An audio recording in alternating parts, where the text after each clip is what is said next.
Deuxième point, c'est une mission urgente et inévitable. Je veux dire aux gens, quand je parle d'une mission urgente et inévitable, je veux tout simplement dire aux gens que l'heure est grave. Le monde est plongé dans les ténèbres spirituelles. Beaucoup de gens ne se rendent pas compte que le monde est plongé dans un ténèbre spirituel. Le temps de l'Église n'est pas éternel. Il faudrait que les gens aient cette connaissance-là en eux. Que les gens aient cette conscience-là que le temps de l'Église n'est pas éternel. Nous travaillons dans l'attente du retour de Christ qui est notre Seigneur. Si vous pensez, c'est comme j'entends d'autres personnes, on les parle de Dieu, qui répond en disant que non, je suis encore jeune, au temps convenable, je servirai le Seigneur. Non, demain ne t'appartient pas. Demain ne t'appartient pas. Ce qui t'appartient, c'est le jour d'aujourd'hui. Alors, tu dois faire ce que tu peux faire aujourd'hui. Car sache-le, l'Église ne restera pas éternelle sur la terre.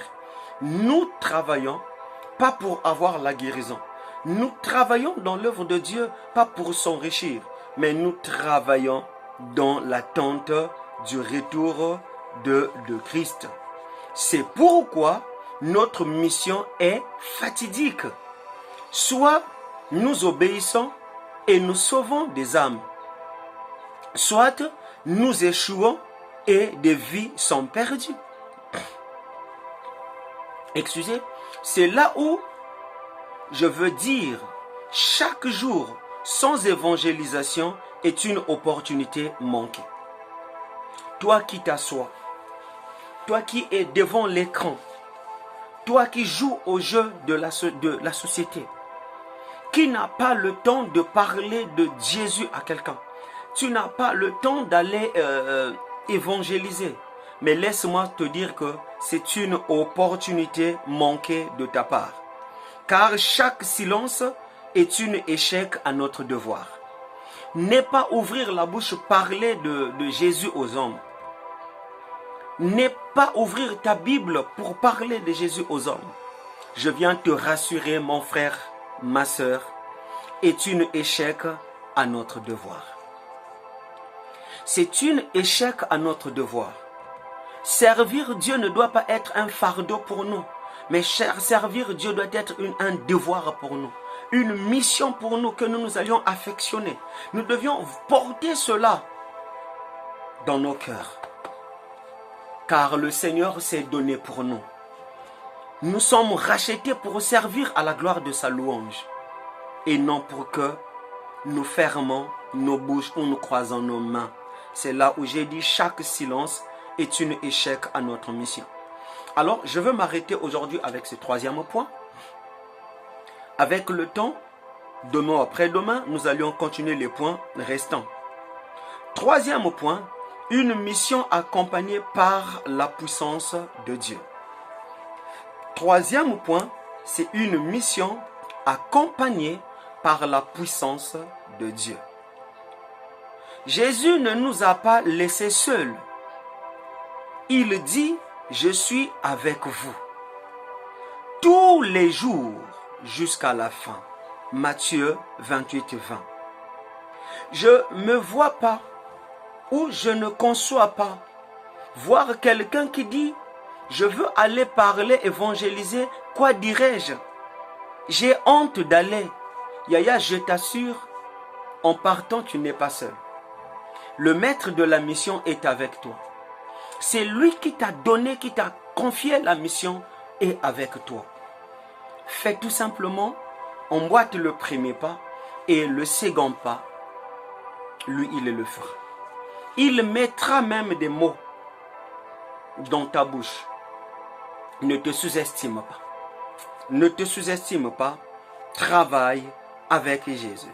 Jésus ne nous a pas laissés seuls. Il dit, je suis avec vous tous les jours, déclare Matthieu 28, le verset 20. Cette assurance est notre force. Parce que quand quelqu'un dit, je suis avec vous, je ne vous abandonne pas, c'est qu'il est là avec nous. Quelqu'un, aujourd'hui nous le voyons, pour ceux qui ont eu la grâce d'avoir des gens dans des gouvernements, une simple lettre, une simple recommandation, un papier qui couvre un humain. Mais à combien plus forte raison, le Créateur te rassure que je suis avec toi. Mon frère, ma soeur, ne te retiens pas. Lève-toi, va, Jésus est avec toi. Cette assurance est une force pour nous. Il est avec nous dans des rues où nous partons évangéliser. Dans des campagnes, dans les nations, Jésus n'est pas resté. Et je veux vous dire, pendant que vous vous poumonez, vous dites que non, moi je ne peux pas faire ceci. J'ai honte, je n'ai pas des mots, je n'ai pas la langue légère pour convaincre les gens. J'aimerais te dire, ce travail, on ne le fait pas par la force. Moins encore par l'intelligence, parce que la parole du Seigneur dit une chose.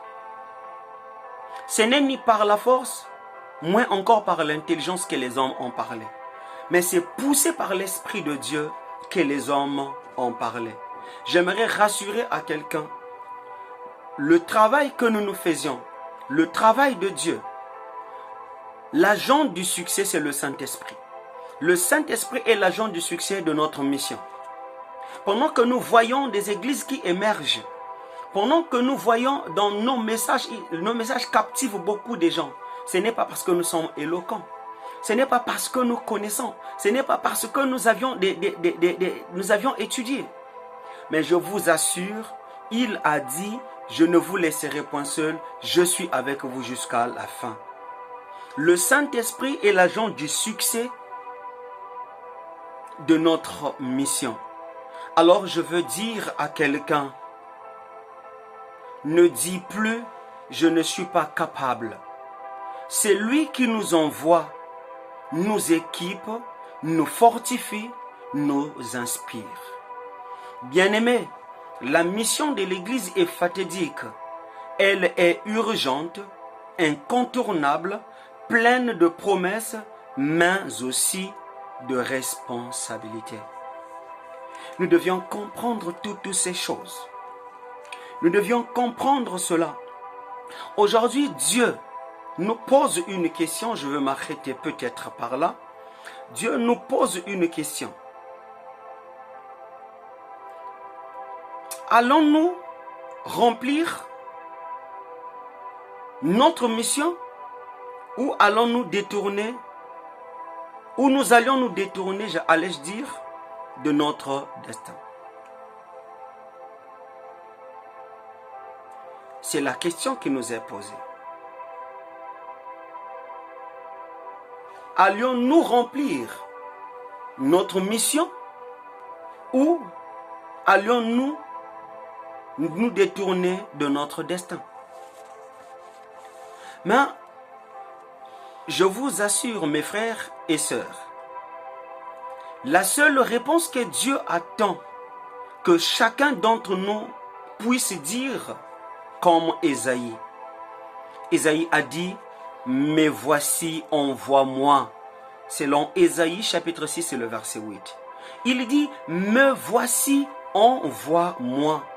C'est là où je dis, lèvons-nous avec foi et engagement pour accomplir cette mission fatidique, afin que, au dernier jour, nous entendions cette parole bienheureuse. C'est quoi cette parole qui est bienheureuse que nous devions entendre au dernier jour? Cette parole n'est autre que, c'est bien bon, fidèle serviteur, entre dans la joie de ton maître. Matthieu chapitre 25, le verset 21 à 23. Alors mes frères, aujourd'hui, nous devions comprendre quelque chose. Nous devions nous lever. Nous devions aller faire ce travail de la part du Seigneur car c'est très très important. J'ai parcouru le monde. Je n'ai jamais vu une société qui paye plus que le travail de Dieu. Le travail le plus noble au monde, c'est de servir à Dieu. Je sais que ça va faire mal à quelqu'un. Alors pour aujourd'hui, je veux m'arrêter là. Nous allions prier que le Seigneur notre Dieu nous donne encore de la force, que le Seigneur nous soutienne en tout et pour tout, que nous ayons de la force, de l'intelligence, de la constance, afin de servir à la gloire de la louange de notre Seigneur et Sauveur, Jésus-Christ de Nazareth. Nous allions prier. Précieux Père céleste, Père de gloire, en ce jour, Seigneur notre Dieu, tu nous as parlé. Nous avions écouté le son de ta voix. Mais par ma voix, Seigneur, je viens prier pour mes frères et sœurs qui sont à terre, abattus. Eux qui étaient autrefois forts, qui se levaient, allaient chercher les âmes perdues, les brebis égarées, et qui ne le font plus parce qu'ils se sont refroidis. D'autres ont l'envie de le faire, mais le courage les manque. Alors Seigneur, aujourd'hui, je te prie, ô Dieu, de les fortifier encore davantage, de donner à eux ce qu'il faut au Seigneur notre roi, de les accorder cette force. Relève mon frère, relève ma sœur de là où il est tombé, de là où la fatigue l'a enterré. Relève-les, Seigneur, qu'ils se lèvent cette fois-ci et te servir.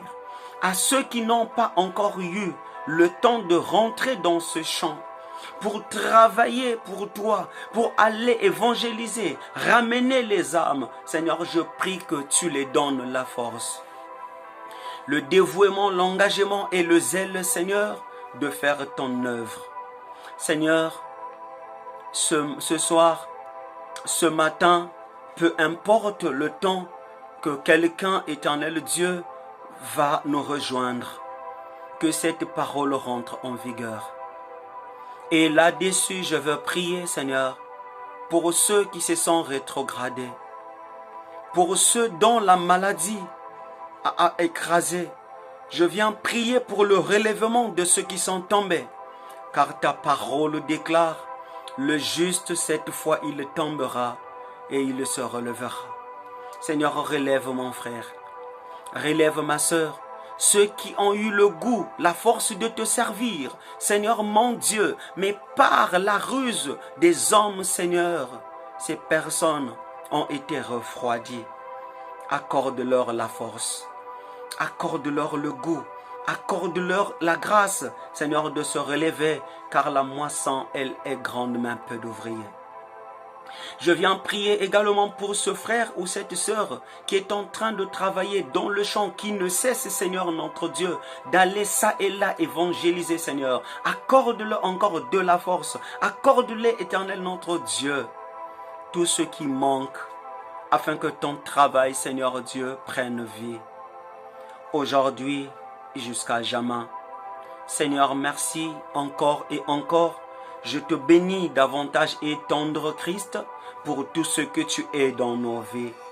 Nous recommandons, éternel Dieu, nos confrères et consoeurs qui n'étaient pas en ligne, qui n'étaient pas connectés, qui viendront après, Seigneur notre Dieu, que cette prière, cet enseignement, Seigneur Dieu, soit également leur partage. L'honneur et la gloire ne peut qu'être rendus à toi, maintenant et à jamais. Accorde-leur la sagesse d'en haut, l'intelligence d'en haut, capacite les seigneurs afin que eux aussi qu'ils se lèvent, car pour l'objectif de faire connaître le nom de Jésus partout dans le monde, et nous disons Amen. Alors mes frères, une fois de plus, j'aimerais encore vous rappeler, je suis le révérend pasteur Vishal Cédri, et j'aime pas qu'on m'appelle visionnaire, mais le dirigeant des églises ministère de la repentance. Alors mon frère, ma sœur, appelle les gens, invite les gens à rejoindre la grande famille des repentis que nous sommes. L'adhésion est au prix de rien, au prix seulement de ta force, au prix seulement de ta foi. Vous allez nous suivre sur nos plateformes. Par exemple, sur YouTube, nous sommes le pasteur Vishal Cédri Ministries. Abonne-toi, like, commente. L'espace commentaire est pour vous. Vos questions, mais aussi vos suggestions sont les bienvenues à nous. Et pour vous qui aimez bien que l'œuvre de Dieu aille de l'avant, vous pouvez nous contacter via WhatsApp. C'est le pasteur Cédri. Écrivez-nous, nous allons vous répondre. Vos questions, vos suggestions sont les bienvenues. Alors vous qui aimez aussi soutenir l'œuvre de Dieu, rejoignez-nous sur notre Facebook Pasteur Cédri. Vous m'écrivez, c'est bien moi qui va vous répondre et je crois que le Seigneur notre Dieu va vous bénir. Alors d'ici là, portez-vous bien. Alors à la suite de nos programmes, à nous revoir demain pour le prochain numéro, demain pour l'intercession internationale que nous faisons en ligne. Et le dimanche, nous allions encore revenir le soir ici chez nous au Congo. Je ne sais pas chez vous, il fera déjà à quelle heure? À 22 heures, nous serons en direct encore pour enseigner et pour apporter des exploits et que le Seigneur a préparés. Souvenez-vous une fois que le Seigneur a regretté de sa vie, il dit « Mon peuple est détruit par manque de connaissance ». Alors, je sais une chose, qu'avant que même nous obtiendrons la vie éternelle, il faudrait que nous ayons la connaissance. C'est la connaissance qui est l'accès qui nous emmène à la vie éternelle.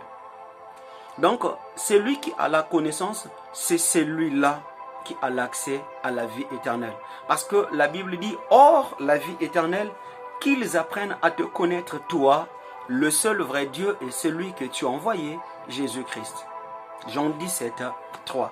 Alors d'ici là, précieux frères, précieuses sœurs, portez-vous bien, que le bon Dieu vous bénisse, vous qui êtes en Europe, en Asie, en Amérique, en Océanie, en Afrique, nous sommes là pour vous et vos retours fera au moins du bien. Quand je parle de vos retours, c'est-à-dire vos commentaires, vos suggestions, vos propositions, vos questions sont les bienvenues.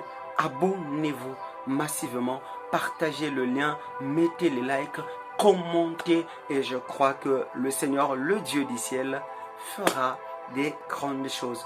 Alors d'ici là, portez-vous bien. C'était votre humble serviteur, le révérend pasteur Vishal Cédri. Alors on se voit demain au prochain numéro. Ciao.